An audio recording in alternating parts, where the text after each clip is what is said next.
Stop the cap. Stop the cap right now. Stop the cap.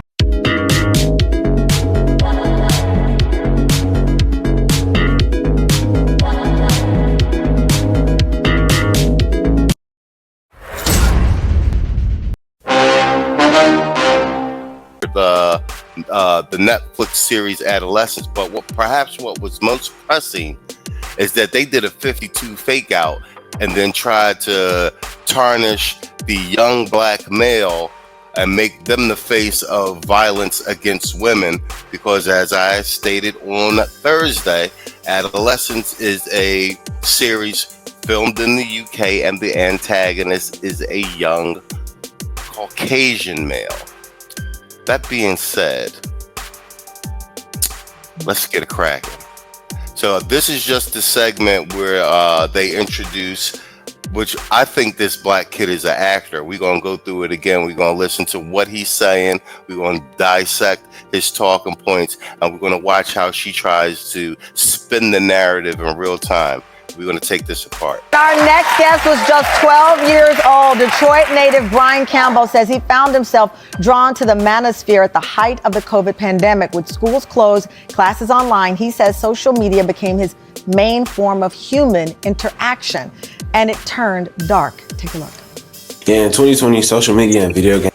Okay, let's go right here. Listen to what he says and how he's talking, and watch his eyes. It looks like he's fucking reading. Look how he's all monotone, like he memorized this shit or something. Games were my only form of interaction, and that led me down this path of misogyny and a lot of other problematic ideas that gladly my brother pulled me out of. But at the who says misogyny in their actual everyday like conversation and shit? time, it was my whole world. Now at 16, Brian is opening up about his journey. He joins our conversation. Welcome to the show, Brian. And Bond is still with us. Before the break, Bond was talking about Adolescence, and he said, listen, that was a show, but it could have been a documentary.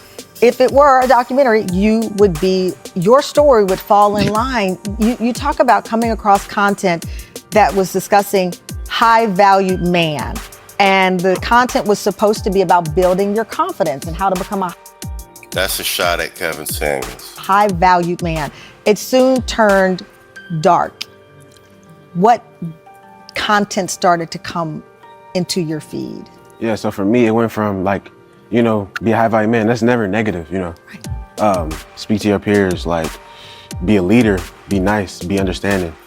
That ain't none of the fucking talking points with regard to a high-value man or anything red pill. This is why I said this is not a real person. Things like Mr. Wilson was saying. But it turned into, like, women need to be controlled and, like homophobia, racism, like a bunch of other ideas that all came in this package. But it all stemmed from Who's really pushing major like gay bash and homophobia in the manosphere? Like, we don't even talk about gay guys. this, in a sense, positive idea of just being a high-value man and be understanding. So there you are looking for, some words of affirmation to be a high-value man. Slowly, it starts. Another shot at Kevin Samuels. Starts to change. It was your brother who had gone away to college and came home who noticed this change in you? Yeah. All right, we're going to stop it right there. Let's take it from there. Yeah, this was a really, really bad idea. If I was Tamron Hall, I would be livid at my production staff. I would be livid at my writers for even handing me this shit. I understand she got a job and she got to do certain times. She might be giving certain directives, but to put on such a obvious and transparent hit piece is just fucking embarrassing. Because it makes it seem like you think your whole fucking audience is just a bunch of mouth-breathing, credulous fucking rubes that can't go look up things on their own. That's basically what you're saying to your audience. So in essence, you actually are sabotaging your job, because all it takes is for a few hundred people that was out there, that was watching, to Google all of this shit on their own. You know what I'm saying? The only thing holding shoddy propaganda like this together is the fact that most people don't care enough about the Manosphere to actually Google anything. They just take the fucking media's word for it. But if you run into people that's not that intellectually lazy, then now you just compounded your problem. Where if you wouldn't have went this route, you always had the option of presenting a countermanding argument, and they didn't even attempt to do that. They just, said a bunch of shit. Now, people always want to talk about, the space coming together and all of that. I think at this point we should probably hire a lawyer and start going after some of these motherfuckers for slander and libel, because they implicating us in terrorism and all of that shit, and we don't have anything to do with any of that. That's facts. Cortez hit it right on the head. That's what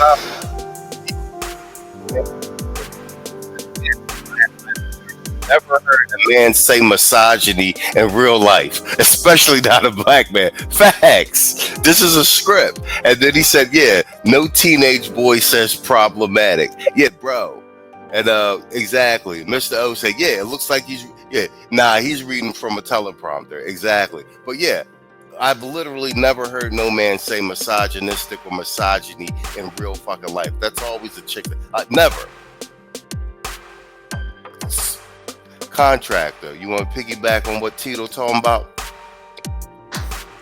Yeah, I'll put it to you like this. The look on old boy's face looked like the doctor to the left of him, or right of him, whatever.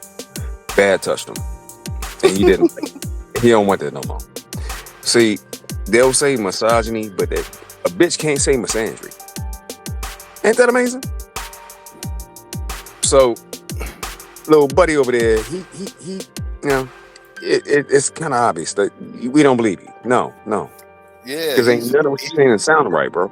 I said it on Thursday. He's a gay actor. I mean, he's clearly sassy. So, so he's not he's not absorbing our content anyway. Like, you understand, bro? We're gonna go more into like the back end of like, he's going to talk some more like his story, but you'll see even his story doesn't make any sense. This is a manufactured hit piece, but it's not just the Manosphere. It's purposely targeted to smear young black males in particular, because like I said, adolescence is about a Caucasian antagonist, and bear in mind, it's a piece of fucking fiction. Well, bro, the moment he said "how about you, man," and he started acting all weird and shit, I'm like, nah, I'm done. My mind closed, my ears closed, all that. Nope, I don't want to hear shit you got to say, because I'm like, that was a shot. that was a shot at the wrong goddamn talk. They don't want to get sued by his estate. No. So they have to talk around it. And who better than the talking head, the dummy? But I'll leave it there, bro. Facts. Mr. O says the eyes, Chico, the eyes never lie. Tony Montana, Scarface. Yeah, exactly. What's the ghost face, John? Man, the nigga whole style is chump. Music man, I see you. So, you want to revisit some of your talking points from Thursday, sir? Actually, let me go ahead and put a alternative hypothesis out there. Okay. Well, not alternative, but more or less I would say this, like, it's not beyond the left when it's desperate to act out with violence, but before we see that, we see people get their Jussie Smollett on. So he's a Jussie Smollett in training. I mean, people make up these sort of stories of manufactured lies and stuff like this all the time. You know what I mean? Just so that, they can promote fear or some sort of emotional response to get their way, instead of people aptly attacking the points. Since they can't do that, they rush to emotion. And when they do that, as I've stated before, they like to use vulnerable populations to do so. Especially if you interject old people, quote unquote women, quote unquote children, disabled, pets, things of the sort. If you look at the pattern almost when they want to assault the black man, they use any of those as means to do so. Michael Vick, pets, right? Older people, somehow or another, we're taking advantage of older people or scamming or something like that. You'll see a story that may come out with that. Obviously, the whole sexual predator kind of canard that they've came up with, so this is just kind of a play on that. And I am of the belief that before there's violence outwardly, people resort to lies like that in their desperation. So just watch out, fellas. No, I think you're spot on with that. And Gregory Scotland actually added on. This is actually good early step in, and he says, "Salute, guys. The uneducated continue to fail to grasp the red pill / manosphere. Sorry, it's undefeated." Yo, that's a whole bar, homie. That is a whole bar, and it is undefeated. Man, what happened to my joints? Okay, there we go. More people inventing useful things, like Mr. Bobby Ashimura, who wins our Max Headroom Product of the Month award for coming up with a little attachment you plug into your TV, and it warns you that the commercial break is coming by automatically switching off your set for 5 seconds. And here to demonstrate it for us is Mr. Ashimura himself.